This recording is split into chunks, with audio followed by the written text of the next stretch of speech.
5, 2, 3, 4, 5, 2, 3, 4, 5, 2, 3, 4, 5, 1, 2, 3, 4, 5. Oqtay ol, ya? Endi birinchi not. Voy saymasanlar, ikkinchi top. 3, 4, 5 deb aylanib o'tirganingizlar.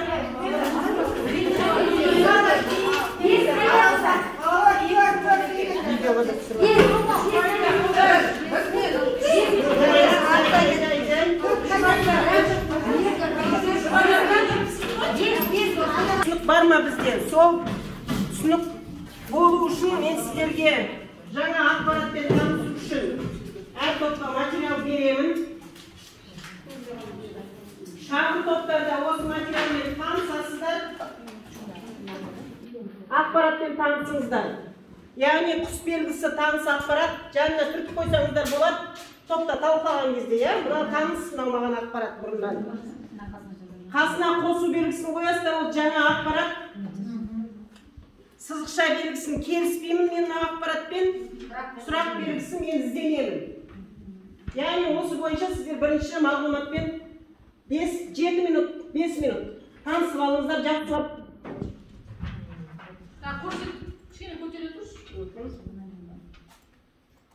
Өткізу кезеңдері.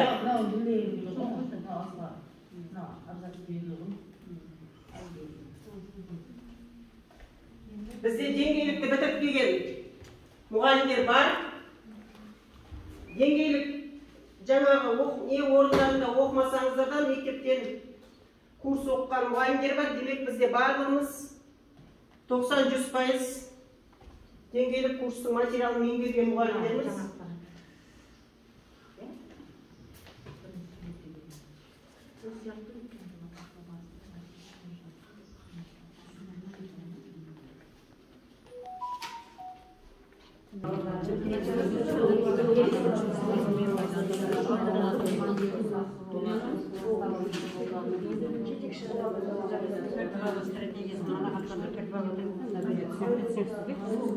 Надо все копить, надо все копить, все еще хорошо.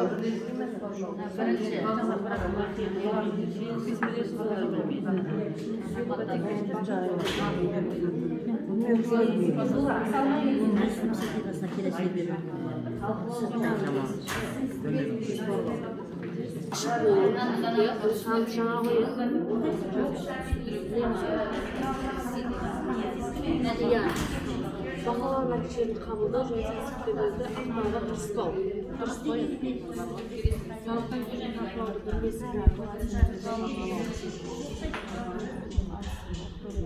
Бақылау кестесінде жоспарланған қылмыстық мәселелерді белгілеу.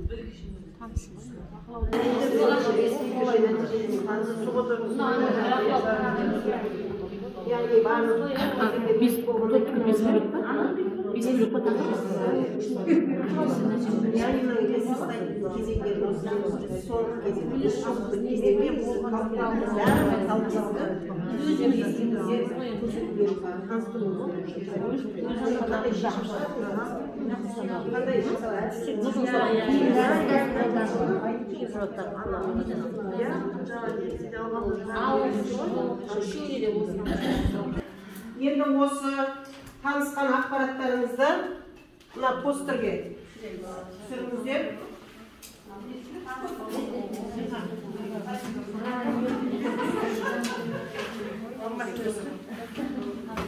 Постерге түсіруге 7 минут уақыт. Берем артан. Постерге түсіруге 7 минут уақыт берем.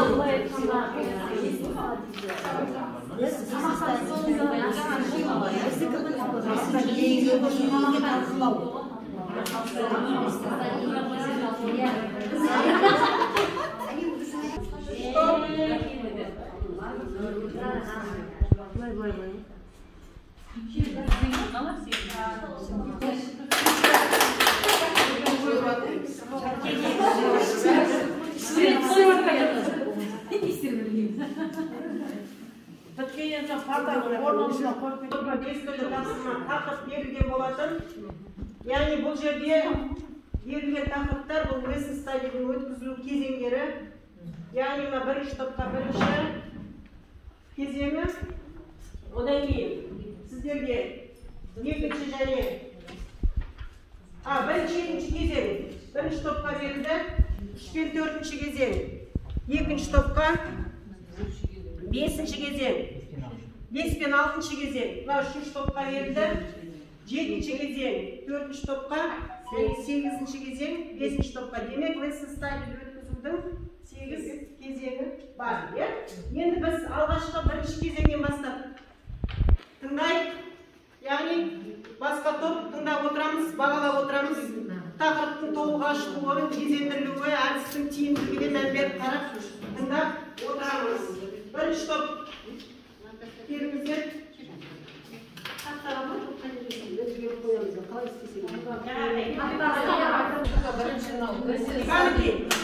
Тәсілі жалпы бірінші мұғалімдер осыны өткізу үшін жоспар бәріміз топ мүшелері отырады.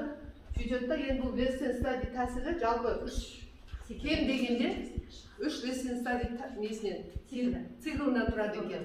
Бірінші циклымыз енді lesson study'ді бірлесіп жоспарлау. Бұл бірінші lesson study'ді бірлесіп жоспарлау. Екінші өткізу, қадағалау, яғни оқушыларды оқыту және қадағалауға өткізу, қадағалау. Үшінші оқушылармен сұхбаттасу.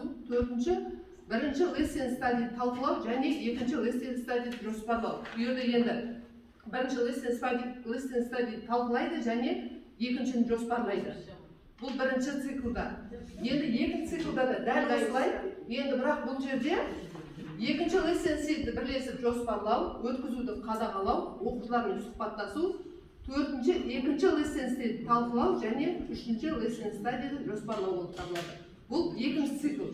Енді үшінші цикл дәл осылай.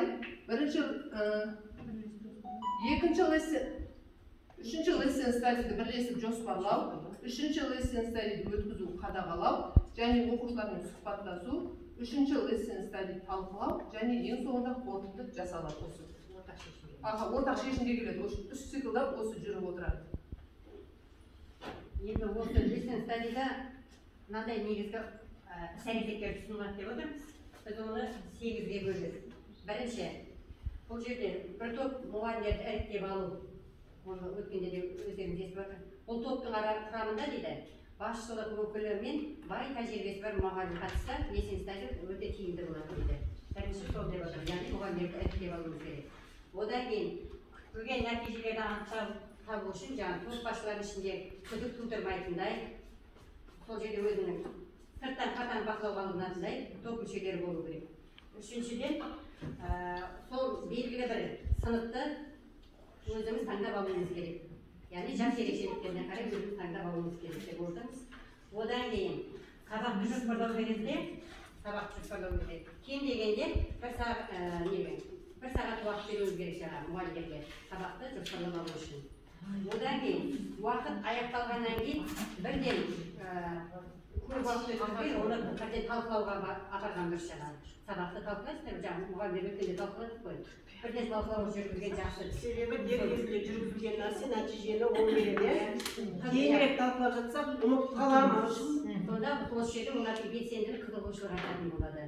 Одан кейін осы lesson study'да жүргізген нәтижелерін көрсету үшін осы әріптестердің арасында жаңағы әртүрлі кеңестер, қазір өткізіп жатырмыз ғой, коучинг, сондай нәрселер өткізген өте тиімді болады.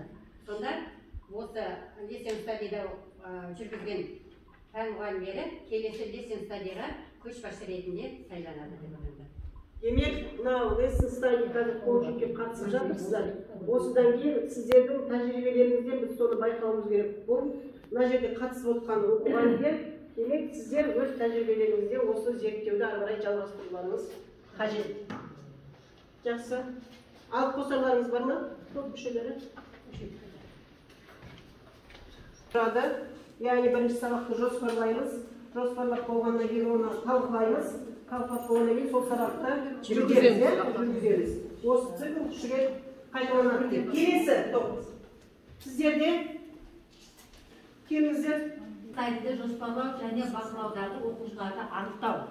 бұл lesson study'де біз бірінші сыныпты анықтаймыз және жетелеген тәрбие үшін қажетті дағдыларды анықтаймыз бұл жерде бірінші. Екінші, ABC оқушы деңгейін анықтаймыз. Бұл жерде lesson study'де мысалы сыныпта 3 оқушыны анықтап, солардың деңгейін қадағалап отырасыздар. Жоғарғы, төменгі, Үшінші, сабақтың әр кезеңін жоспарлайсыздар. Әр оқушыдан нәтиже күтеміз. Әрбір кезең үшін уақыт шеңберін құру керек. Мысалы, кезеңге бөлінеді ғой. Сол кезде уақытты қою керек. Бақылаушылар арасындағы келісім және жаңа бізде 3 оқушы алдық қой. 3 оқушыға 3 бақылаушы болу керек. Анықтайды деңгейлерін оқушылардың. Және талқылау кезіндегі жазбаларды басшылыққа алу. Енді 3 оқушыны алғаннан кейін сіздер енді соны қалай бақыладыңдар, не істедіңдер, соны сіздер бақылау кезінде талқылап, жаңағы сызбаға сызып отыру керек. Мұғалімнің оқытуына емес, оқушының оқуына баса назар аудару керек. Бұл lesson study'nin басты қағидасы болып табылады. Яғни бұл басты қағида, яғни мұғалім оқуына емес, оқытуына емес, оқушының оқуына ең басты назар аудару керек. Бұл жерде оқушы сөйлеу керек қой. Біз тек қана мұғалім бағыт-бағдар беріп отырмыз. Мысалы, бізде бақылау берілді ғой. Бақылауда оқушыларға баса назар аудару, яғни көп мәселені, маңызды мәселелерді ашатын болады екен. Бақылау әрбір оқушы жаңағы топқа бөлген бақылаудың нәтижесі көп мәселелерді ашып көрсететін болады екен. Lesson study'дің ең басты жоспарлау мен бақылаудағы оқушыны анықтауға осылар жатады. Бойынша біз нақты бақыланатын 3 оқушыны анықтауымыз керек екен. Сыныптағы 3 деңгейге бөлінген оқушыны анықтап алуымыз керек, және оған бөлінген 3 бақылаушы сол оқушылардың іс-әрекетін, сабақтағы іс-әрекетін бақылап отыру керек. Бұл жерде мұғалімнің оқытуы емес, оқушының білім алуы, қабылдауы бақыланатыны ерекше айтылып тұр. Жақсы тұрғаныңыздар. Келесі.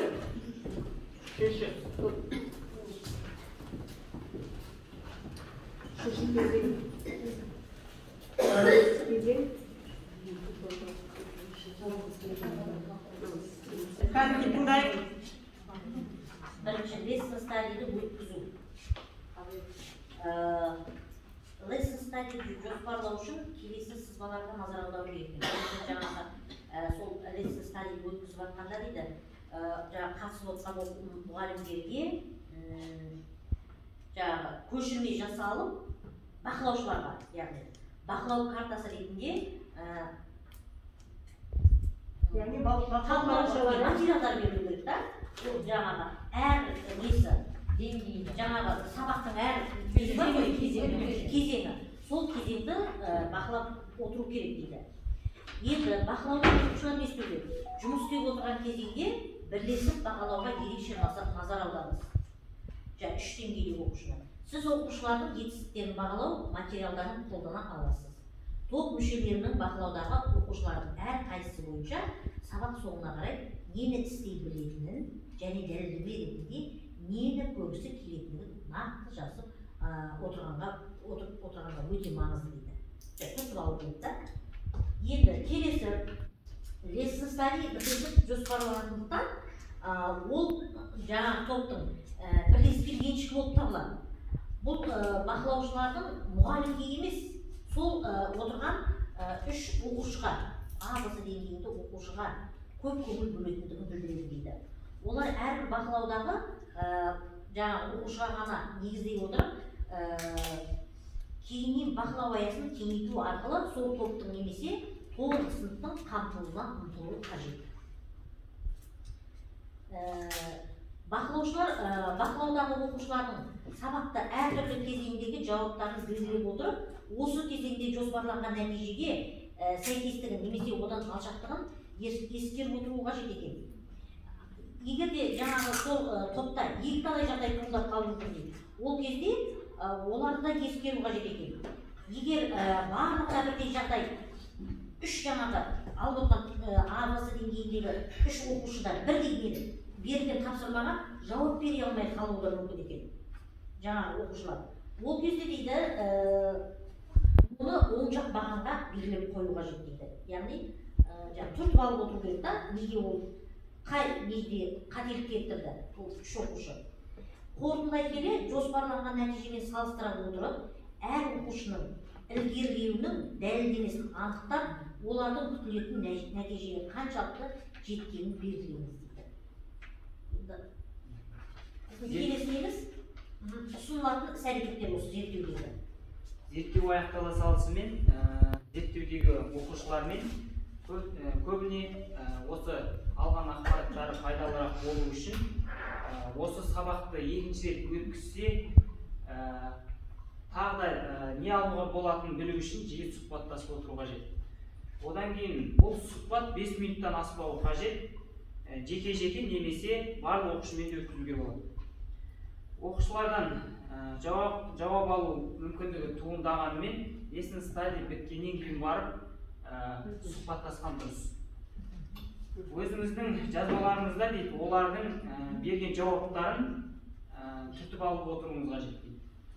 Одан кейін оқушылармен бірге басқа зерттеудегі оқушылардан басқа оқушылардан да жауап алып отыру қажет, бірақ бұл тиімсіздігі басқа да жиналған мәліметтерді жүйелеуді қиындатып жіберуі мүмкін дейді.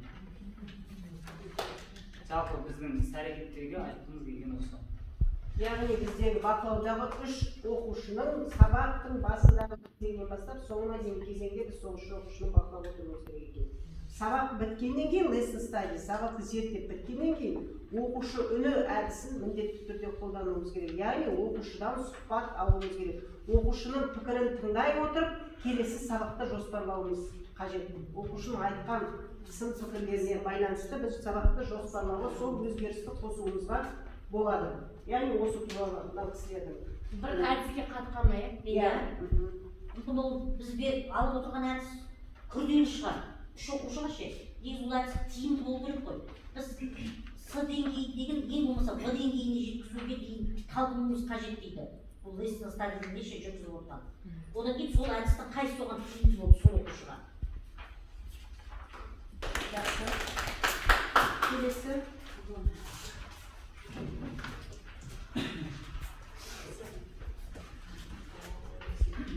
стадия дегеніміз бұл жаңағы ұжым ғой, енді қоғамдастық қой, сабақты зерттейтін қоғамдастық. Сол сабаққа кіріп болғаннан кейін бұл зерттеу қалай жүру керек, сол туралы ғой, енді lesson study'дан кейінгі талқылау. Lesson study сабаққа қатысып болғаннан кейін 24 сабақтың ішінде қалай талқыланып кету керек, ертеңге қалдырып кетуге болмайды. Сол күні талқыланып немесе 24 сағатта кешіктірмей талқылау керек болады екен. Осы lesson study'де сабақтан кейін lesson study'дің мүшелері сол сабақты талдау үшін алдымен критерийлермен танысып алу керек. Ол мынандай критерийлерден тұрады екен. Бірінші критерий сыни пікір, мысалы мұғалімге айтамыз, ол сыни пікірлер мен ұсыныстарға ашық болуы оқушы туралы. Яғни дос-шыларды айтады, дұшпан тіл деп айтады дейді ғой. Пікірді ашық айтуыңыз керек. Екінші неміз критерийіміз бақылаулар нәтижелерін қабылдау керек және сәтсіздік болған кезде ол ақталудың қажеті жоқ дейді. Мысалы, мен бүйткенде бұндай болатын еді, сабағым бүйткенде бұндай болатын еді деген сияқты сәтсіздікті ақтаудың тұрсудың қажеті жоқ деп айтылған. Үшінші, сабақтан кейінгі талқылауды бірлесіп оқыту әдісі ретінде бағалау керек дейді. Төртінші, бақылау кестесінде жоспарында нақты мақсаттар мен мәселелерді белгілеу керек. Кестеде нақты мақсаттар болуы. Бесінші, талқылаудың модераторы болу керек. Яғни позитив беріп отыратын, жаңа талқылаватқан кезде басқа мұғалімдерге позитив беріп отыратын, жол бағыт бағдар беріп отыратын модератор болу керек дейді. Басты рөл атқарып отыратын адам. Енді ол бізде құралай ғой модератор. Алтыншы, талқылау барысында lesson study тобының білім алғандығын жазып алып отыратын және осы топ мүшелеріне топқа кірмейтін адамдарға түсініктеме беріп отырған кеңесші болу керек дейді. Бұлардан мектептің қызметкері болмауы да мүмкін дейді.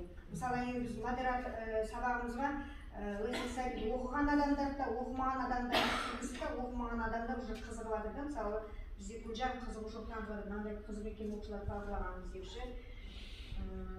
Енді бірінші талқылауды мынандай неден бастау керек дейді. Мұғалімнің сабағынан емес та, сіз бүйтіп өттіңіз, сабақты сөйтіп өттіңіз деп мұғалімнен бастамау керек талқылауды. Бірінші зерттеуге түскен оқушылардан бастау керек талқылауды. сол кезде ғана зерттеу сабағы бекітіледі. Енді бізде енді мынандай жаңағы сабақ үстінде талқылау парағы беріледі ғой. Бұл жерде яғни А, В, С оқушыларының әрбір кезең бойынша не істегені сол жерде бақылап, соны түртіп жазып отыру керек екен. Себебі кейіннен одан сабақ біткеннен кейін не қылсақ, осы біз ұмытып қалады екенбіз. Міндетті түрде осы талқылау парағын осы жерде толтыруымыз керек. Барлығын толтырып, мына сұрақтарға жауап беруіміз керек. Кезеңдерінде не істегендерін бәрін толтырып отыруымыз керек.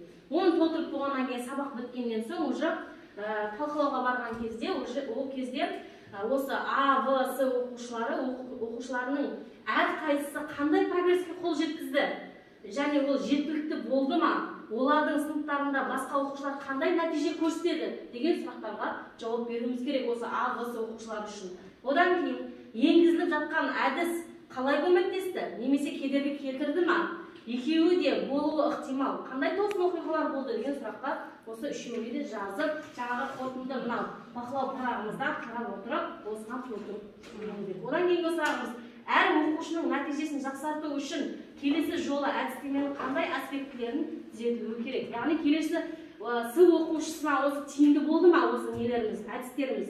Мүмкін тиімді болмаған шығар, тиімді болмаса қандай түзетулер енгізуімізге болады деген сияқты көрсетуіміз керек. Одан кейін келесі жолы біз не істеуге тырысуымыз керек. Яғни біздің оқушыларымыздың, жаңағы А, В, С оқушыларымыздың ілгерілеудің жолын қарастыруымыз керек. Ең бастысы сол. Біздің еңбізді талқылап отырғанымыз. Ең басты жаңа айтып өтілді ғой енді. Мұғалімнің оқытуы емес, оқушылардың оқуын, білімін талдау. Яғни дайын бақылау карталары белгілі сабақты талдап отқан кезде қатысып отқан бақылаушылардың қолына дайын бақылау карталары беріледі. Кезеңдерге бөлінген және А, Б, С үш оқушының іс-әрекетін түртіп жазып отырасыздар. Әр кезең бойынша не істеді ана оқушы? Қалай жауап берді? Жауап бере алды ма, бере алмады ма? Болмаса тосыннан қандай іс-әрекет жасады? Соның бәрін түртіп жазып отырасыздар. Сонда сіздерде мынандай бір дайын бақылау картасы сол оқушы туралы дамуы мына картада көрініп тұрады. Сол бақылау картасын толтырып болғаннан кейін, барлық lesson циклын бітіргеннен кейін бар, сіздер жаңағы мынау талқылау кезінде мынадай сұрақтарға жауап берген кезде, мынау бақылау картасында жазған жаңағы іс-әрекеттерін мынаған түсіре саласыздар. Сол кезде қорытынды шыға келеді. Міне біздің зерттеуіміздің нәтижесі мынадай болды. Біз басында мынау әдісті алып едік. Ол әдіс бізге тиімсіз болды да біз келесі сабақты жоспарлағанда оны былай өзгерттік деген сияқты бізде қорытынды шығады. Демек, баланың С оқушысын біз қалайда сөйлетуіміз керек, қалайда жаңағы А, Б деңгейіне қосу үшін біз сондай іс-әрекеттерге бардық деген нәтиже жасап шығарасыздар қорытындыда. Келесі топ, соңғы топ. Жатталған мұғалім. Кезең 8-ші әріптестерді нәтижелермен ресми түрде таныстыру.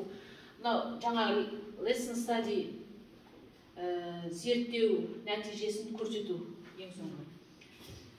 Кезеңнің бәрі өтті ғой енді. Бұл мынандай мүмкіндік береді екен lesson study. Оқыту әдісінің негіздеріне қатысты қандай жұмыс атқарғанын көрсетуге, мұғалім өзінің істеген істерін басқалармен бөліседі. Іс-тәжірибе алмасады. Және қысқа бейне жазбалар, яғни PowerPoint таныстырылымына салынған фотосуреттер сабақта қолданылады екен. Өткенде біз жасадық талқылау тақтасында сол ғой. Ары қарай әріптестердің тәжірибесіне сүйеніп, өз тәжірибесін жетілдіруде көмектеседі. Түсіндіру мен коучинг жүргізіп отырған маманның жұмыс тиімділігін арттырады. Және басқаларға түсіндіру арқылы мұғалімдер өз білімдері туралы көп білуге, сөйтіп білімдерін одан әрі жетілдіруге өте мол мүмкіндік алады екен.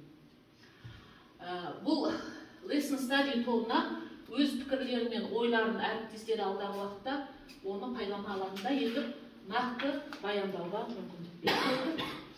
Енді осы жаңа біз lesson study жүргіздік қой енді. Бұл біткеннен кейін мұғалімдер бөлмесінде оқыту қабырғасы деген ұйымдастыру керек. Бұл жерде не болады? ол жерде lesson study тобы өз жұмыстарын, яғни фотосуреттерін, бақылауларын, оқушылар сауалнамалары мен пікірталас нәтижелерін, бастапқы болжамдарын ұсынады. Яғни сол жерде көрсетіп қоюымыз керек. Жаңағы оқыту қағидасына. Бұның нәтижесінде осы қазір таныстырдық қой, бұл таныстырылып болды. Болғаннан кейін де ол жерде мұғалімдер бөлмесінде осы мәселе төңірегінде ұзақ уақыт бойы талқылау жүргізіліп тұру екен. Яғни бұл кезеңді өткізіп жіберсек, бізді дайын уже барлық материал. Қазір нелер көрсетеміз, Жаңа мағлұмат, толық мағлұмат алды деп ойлаймын. Яғни енді біз топтың жұмысын зая кетірмей бағалап жіберсек басқармаға әдісімен. Бірінші топтың жұмысын бағалап жіберейік. Екінші топтың жұмысын бағалап жіберейік. Үшінші топ. Төрт.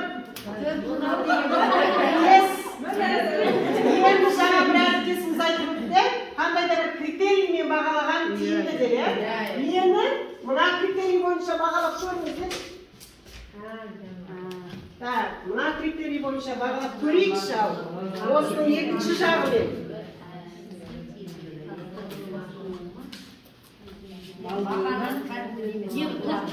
Топты бағалайсыздар. Мына ортақ бағаға келіңіздер.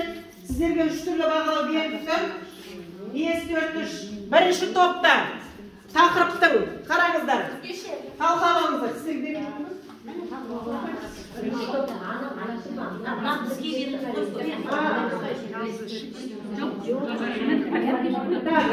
Енді бірінші топ қарап отырасыздар. Қалған топ тақырыптың ашылуы бойынша баға қойыңыздар.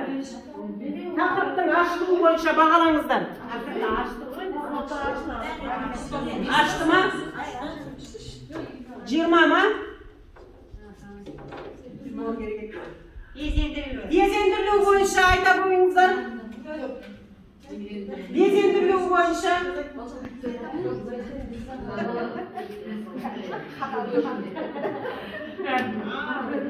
ал енді әдістің тиімділігін жеткізе білді ма?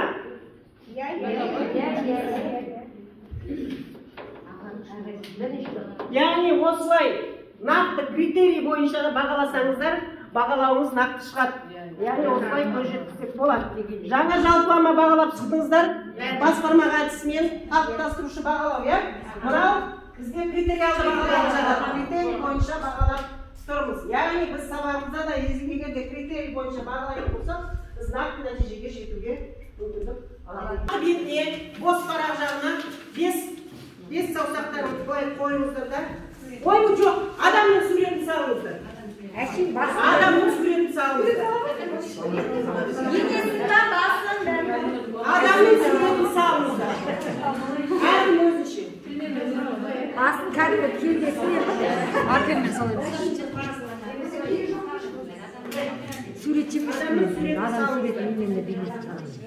Адамның суретін салыңыздар. Шашын өлтірсейші бұл айдан қайыр.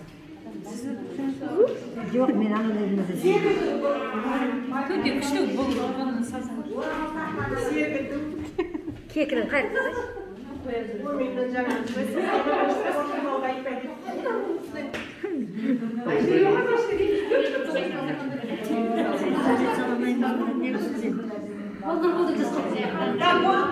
бері қараңыздар. Бері қараңыздар. Біткендеріңіз, бастарыңызды көтеріңіздер, мен білейін.